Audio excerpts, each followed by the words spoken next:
Hoy entre teatreros tiene una mutación, Julieta Strasberg es esto. ¿Dónde está la cámara? Claro. Pero no soy Julieta Strasberg, está ahí. Apareció Leo Volpedo, le mandamos un beso grande a Juli, que está Saludos. muy, muy difónica, pero tenemos el lujo y el gusto de tener a este actor que seguimos hace tanto, lo tuvimos hace 5 minutos entrevistado y ahora de columnista, es la verdad un comodín el tipo. Y nos va a venir a hablar un poco de los orígenes del teatro griego, de esos siglos como el siglo VI antes de Cristo o el V, donde hoy te decía parece que pasó de todo, ¿no? Nació Buda, nació Confucio, nació Lao Tse, la poesía de Safo, estaban todos los presocráticos ahí. Después de eso hay que cerrar la cortina y irse, ¿no? Y en medio de todo eso, aparte, nace el teatro. Y te hago un enlace con lo que pasó recién, que te decía que no conocía los audios de Dylan Thomas. Y yo te digo, ¿qué pasa si el teatro era un poco más parecido a cómo recitaba Dylan Thomas en esa grabación que lo que hoy vemos como teatro?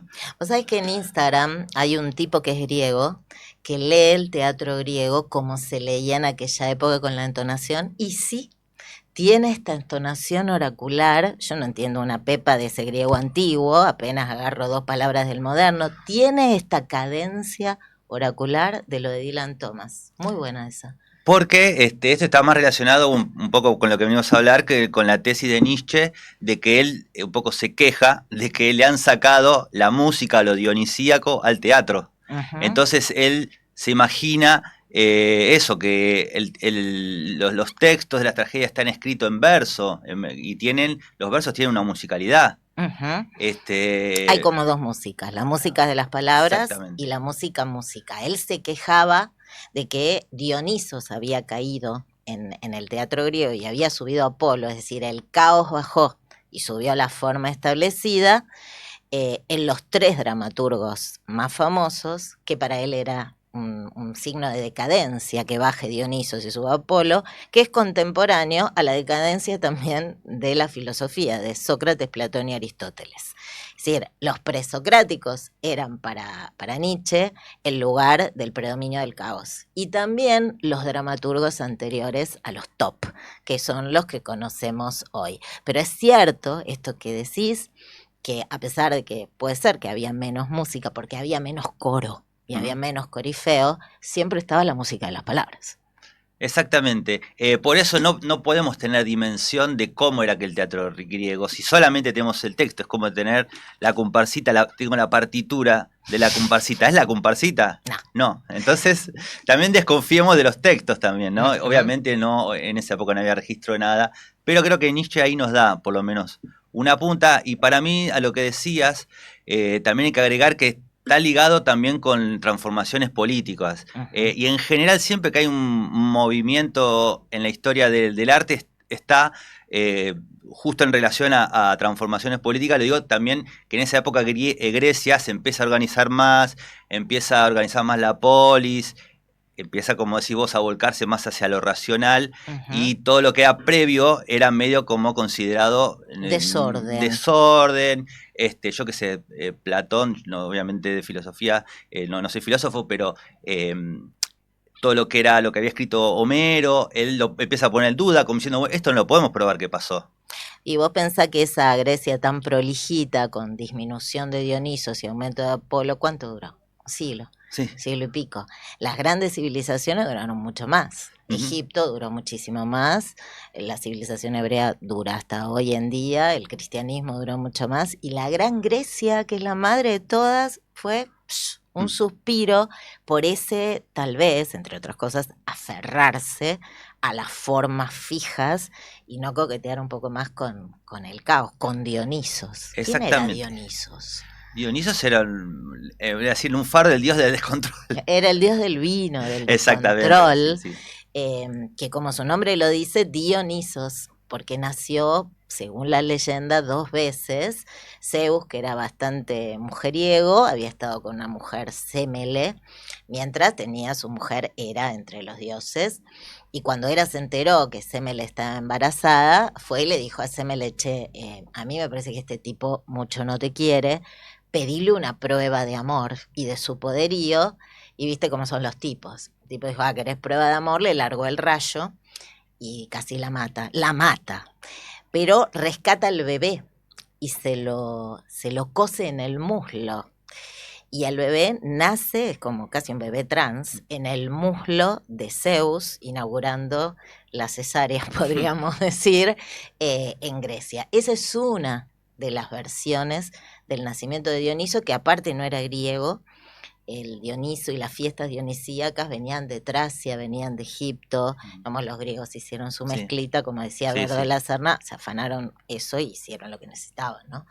Sí, y bueno, están las fiestas dionisíacas, que por lo general se hacían en febrero, marzo, que era cuando empezaban la época de la cosecha. Antes de que se hagan en Atenas también sucedía en las poblaciones rurales, como decís, venían hace mucho tiempo y estaba más relacionado con el comienzo el nuevo ciclo de siembra, y para eso hacían unas procesiones, y donde uno de los objetos que exhibían eran como grandes falos que en ese momento simbolizaban la fertilidad. Y obviamente había vino, y yo un poco la asemejo con, incluso por la época, lo que es para nosotros el carnaval. Sí, o un happening. También. O algunos happenings. Sí, así no como... No estuve en happening de ese tipo, pero...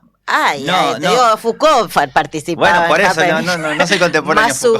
más subidos, pero así como los juglares eran los raperos del Renacimiento, ¿no? Transformaban por las ciudades las canciones. Esto era como un happening donde las mujeres tenían una gran participación. Exactamente, sí. Mujeres desenfrenadas. Sí, y por eso había como una especie de perder el individuo, de incluso las clases sociales se mezclaban, y eran todos unos en una fiesta, que ahí lo que yo quería decir, que acá un poco, por lo menos la sociedad argentina eso lo ha perdido, porque el carnaval no es lo que era. Y sí, Brasil, yo nunca estuve en un carnaval en Brasil, pero los que me cuentan los brasileños sucede eso, un poco esa... Pero hay un poco de espectáculo, yo creo no, digo, no el zambódromo, por otro. Fuera. Ahora en Jujuy, los carnavales de las provincias sí retienen algo de esto. Pero ¿no? yo lo que te quería contar, donde la única vez donde sentí eso, que todas las clases sociales se juntaban en una fiesta en común, fue la última vez que Argentina salió campeón del mundo. No, en serio te digo. Fue una fiesta dionisíaca, no faltó el alcohol, no faltó el disfraz. El desborde también, con la gente subida al obelisco. Nos olvidamos de la grieta por 5 minutos. Y yo, sinceramente, nunca lo había vivido así. Especialmente esto, Argentina, que está tan fragmentada socialmente, todos juntos. Hay una imagen icónica de un chico medio clase media que le regala la camiseta a alguien que vive en situación de calle, que capaz al otro día le va a pedir plata al semáforo y le dice, no, andate de acá. Esto porque perdimos los espacios sagrados comunitarios, ¿no? Es genial y es tremendo que el fútbol sea la única instancia donde se dé un espacio sagrado y comunitario, donde no tengamos que retener yo soy Gabriela, vos sos Leo, sino que no nos importe quién somos. No, te abrazás. Estamos para abrazarnos. A veces en las marchas también pasa. En las marchas, sí, pero bueno, esto realmente es abarcativo. Las marchas lamentablemente son más, se separan más ideologías, más o lo que pasa en las iglesias también, en rituales, en los recitales, está todo claro. Cerradito, ¿no? Cerradito. Yo te marcaba lo de las mujeres, porque en Grecia las mujeres tenían un lugar bastante conservador, estaban en el gineceo, los hombres eran los que decidían todo, y de golpe en las fiestas dionisíacas venían con cueros de animales, chupaban, tomaban sustancias alucinógenas, eran las sacerdotisas las que llevaban todo adelante, las vacantes, había un maestro, pero bueno, el maestro si estaba en ese estado, no sé qué es lo que dirigía o lo que enseñaba, pero había ganas de salir de lo cotidiano y llegar al éxtasis, ¿no? A ser otros, a la posibilidad de ser otros. Qué loco que esto sea el origen del teatro y haya tanto teatro comercial que está lejos de esto, ¿no? Exactamente. Y de ahí ya dentro de lo que sería la representación de los mitos, estaban estas ceremonias. había uno que era como el intermediario, que era el mimo. Hoy el mimo para nosotros es otra cosa, pero era porque hacía la mímesis, que era como que supuestamente le bajaba el mensaje, divinidad. la divinidad, y él ejecutaba lo introyectaba. Exactamente. Sí. Eso cuando era un rito sagrado, religioso, realmente era así. Después, cuando se va pasando a la órbita de lo civil, empieza más a parecer el teatro. Porque en una instancia, un poco lo que decía Eduardo, ¿no? Lo sagrado y lo profano en estos orígenes estaban indiferenciados. O sea, no había que explicar que lo sagrado es separado, que tiene que ver con la tierra. Eran los cuerpos, eran los animales. Después sí, el teatro empieza a ser una especie de veleidad artística. Pero porque empieza a ser un instrumento político de la organización de la polis. O sea, las fiestas de Dionisíaca se siguen haciendo, pero con las tragedias que vos nombraste, y con pongámosle nombre dramaturgo. No sé si existía la palabra dramaturgo en esa época. No, eran trágicos y eran poetas, porque era todo en verso. Sí, ¿no? Entonces, bueno, había al principio el ditirambo, que era como la parte musical, había tragedias y comedias. Y las tragedias, que eran supuestamente las que iban a leccionar al pueblo, que ahí iban todas las clases sociales, no es que solamente iban los de arriba. Y las tragedias eran moralistas, porque bajaban líneas de conducta, de cómo comportarse, y aquel que se desviaba era castigado. Recordemos por el destino, por lo que fuera, sí, ¿no? Siempre era el hombre en la tierra, los dioses en el Olimpo, y tratando de surfear lo que los dioses hacían de él. La famosa frase, soy un títere del destino, de Romeo. Sí, que era menos predeterminación que moral, lo que vos decís, ¿no? Que una especie de premios y castigos. Tragedia viene de canto de machos cabríos. Esa es la etimología de tragedia. La verdad que no tiene nada que ver con lo que nosotros imaginamos, porque se vestían con pieles de animales, especialmente las mujeres. Lindo de viajar en el tiempo e ir a ver una de esas escenas. Yo siempre, porque era obviamente al aire libre, en un anfiteatro, decían que se hacía cuando estaba atardeciendo. Y no nos olvidemos de la parte musical. Todo el tiempo, para mí, hay que decirlo. Sí, que no había amplificación, no había luz eléctrica, no había nada de esto. Y la gente conocía los argumentos. Es decir, no iba a sorprenderse, ¿qué va a pasar al final con Edipo? Iba para ver repeticiones porque sabía que cada vez era distinto. Ahora anda a pedirle a alguien que vaya 2 veces, 3 veces a ver una obra de teatro. Y bueno, Aristóteles, entre tantos elementos que cita, es la catarsis, ¿no? Que es como eso que le sucede al héroe trágico, ese desborde, Edipo que se saca los ojos, así como una gran escena, y el público a ver eso también recibe una lección, se asusta. Y cuando vuelve a casa dice, portémonos bien. Se asusta y desea a la vez. Sí, bueno. Porque el público también entra en catarsis. Exactamente. Y entonces es una manera de dejar todo ahí y también de disciplinamiento, ¿no? Exactamente, bueno, sí. Dejás todo ahí y te dimos el gustito de largar todo, volví a tu casa, seguí haciendo lo que tenés que hacer. ¿Cómo hacer, vos que sos actor, para que el teatro vuelva a recuperar esta situación de lo sagrado, ¿no? No de espectador pasivo, qué buena que estuvo la obra, de los 5 minutos, está comiendo la pizza y se olvidó todo. Esta participación transformadora, porque Dionisos era eso, transformación. Mirá, yo del movimiento del teatro independiente de Buenos Aires, que es donde pertenezco, te digo que hoy en día el público ya va muy formateado a escuchar relatos tradicionales, porque vos cuando tratás de sacarlo de esa lógica a una lógica menos racional, con un relato no tan lineal, hay gente que rechaza porque quiere que le cuentes el cuento ordenado, distinguir los roles. Entonces, lamentablemente, ya el público ya está formateado. En literatura pasa lo mismo. Claro. Quieren una novela que empiece, sigue, termina. Hay que ver si uno y en música también, me está diciendo ahí el señor Martín Camarero, si les vamos a dar eso que ya saben cómo digerirlo, o si vamos a proponer, aunque seamos perdedores, otro. No, desde el lado del movimiento de arte siempre estamos tratando de buscar nuevas formas, de nuevos lenguajes, y para mí la tesis de Nietzsche, que él en su momento, no sé si te acordás, que agarra la idea de la obra de arte total. Él en su momento pensaba que era Wagner ese artista, después se pelea con Wagner, pero bueno, no importa, está bueno la tesis que deja, porque él habla justamente de un equilibrio entre la fuerza de Apolo y la de Dionisio. Claro, la obra de arte total sería todo: la música, el teatro, la literatura, una gran ópera. Y el orden y el caos a la vez también. El orden y el caos, para que justamente el orden nunca se instale, porque viene el caos.